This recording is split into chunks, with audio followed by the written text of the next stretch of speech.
Hello ladies and gentlemen, welcome to another video with Halvonis.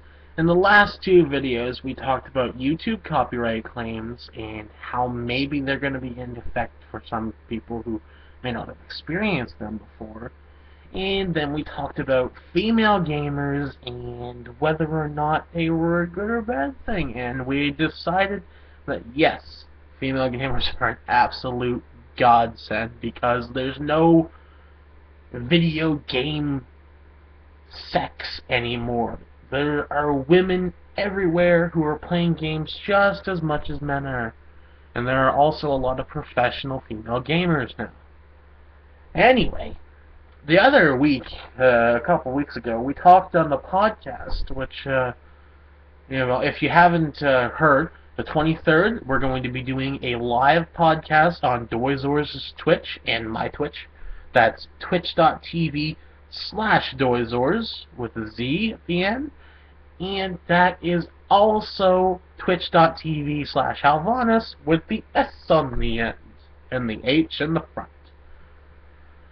And what we talked about there a couple weeks ago were microtransactions, and I kind of gave my opinion in there, but I wanted to explain a little bit behind it. So, are microtransactions a good thing? Well, yes and no.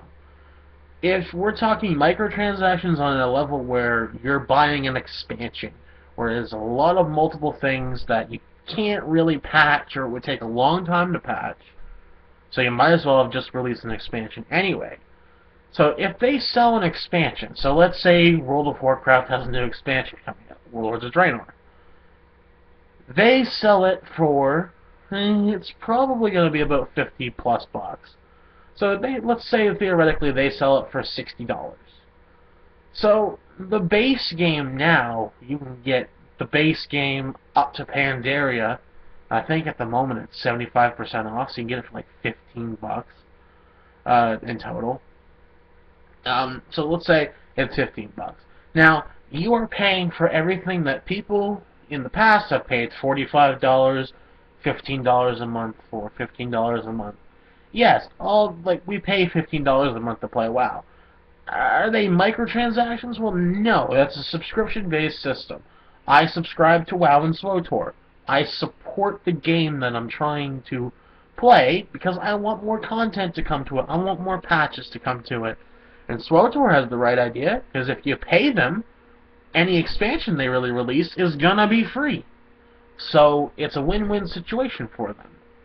And then the ones who aren't a subscriber at the time, they can buy it, but they'll buy it at the price that they're selling it for. They won't get it for free. So, that's a good thing in itself. Now, when we get to the topic of console microtransactions, so in the podcast, Tor had brought up the point of Rise. Now, when he started playing Rise, he beat the first level, not even halfway through the first level, thing pops up and says, do you want to make this easier? If you want to buy all the armor in here for in-game currency, you'll be able to breeze through these levels like nothing. And I think he totaled it up, and it would cost like $15 to get this set of armor in a game. And technically, you don't own those pieces, because if the game shuts down, if the console years from now goes into debt, or if the console itself is replaced with a newer brand console, then basically the things you paid for are going to be garbage, and you would have paid nothing for them. You would have paid for them for nothing. So, when you see it in consoles, I'd never agree with it being in consoles. But now, Steam, on the other hand, does their DLC differently. Sometimes they'll include packs with the DLC on it. So, for instance, I think right now, as of the time of this video, Saints Row 4 is on sale for $79.99. Now you're thinking, it's on sale for $79.99. What does that mean? Well, you get all 21 pieces of DLC And a portion of that, if not all of it, I can't remember what the fine print said on it, but I think it's a portion of it. A portion of that is sent to the to Child's Play charity. Not Make-A-Wish. Sent to Child's Play charity. And that charity helps buy consoles for people, for kids especially, who are in hospital rooms as we speak, dying. And I think that's the best possible action a game company can take, is to say, you know what, we're gonna buy these kids consoles because we want their last, days, years on Earth to be a memorable one, and to have fun and not have to worry about their terminal illnesses. I think that's the best thing a game company could ever do, and I think that Sony and Microsoft should be donating those consoles to a lot of those hospitals around the world. But that's another video and another subject. So, these microtransactions, if you're paying for armor, if you pay $15 for armor, who's to say 2 years from now when you go and play that game again, it's going to say, okay, this game is no longer connected to the internet, any microtransactions you bought are null and void. You don't get that money back. They're gone. They're virtually gone. And you have no one to blame but the game developer and the person that released the console. And you can't very well say, well, I bought this DLC and I'm entitled to it. Well, you bought the DLC to get past those couple levels when you played it the first time. You've already played the game. What's the point of going through it again? And a lot of people don't understand that point, because a lot of people don't really think, hey, you've beaten the game, what's the point to go through it again? Well, on a different difficulty, on a harder level, less of a freaking advantage. There's tons of things that you could play a game over for. And if you go and play them and you're buying it through a internet-based thing, and they say, hey, the DLC for this is gone, you can't get it anymore. Can't download it anymore because we're not supplying the company that supplied that DLC doesn't exist anymore, or something like that, or the servers don't work with that system anymore. You are SOL, which sucks a lot. But then we have free-to-play model games, such as MMOs. Rift is a perfect example. SWTOR is another example. The system in SWTOR works like this. You can play the game up to 50. Or up to 55. Or no, 50 at the base game. You can play the base game up to 50.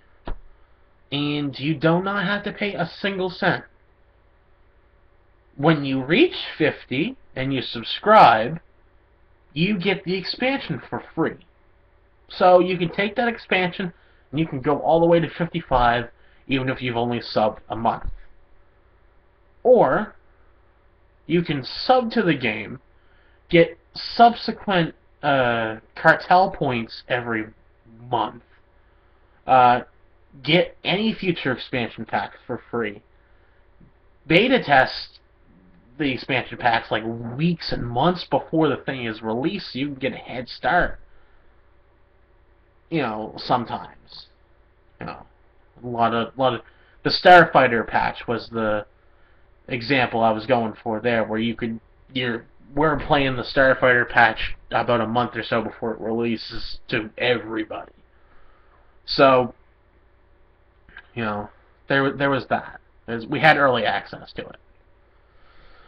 Now, free-to-play models are awesome because they could say, hey, go ahead and buy this cosmetic item or this experience boost, because it does not affect the end game whatsoever at any point.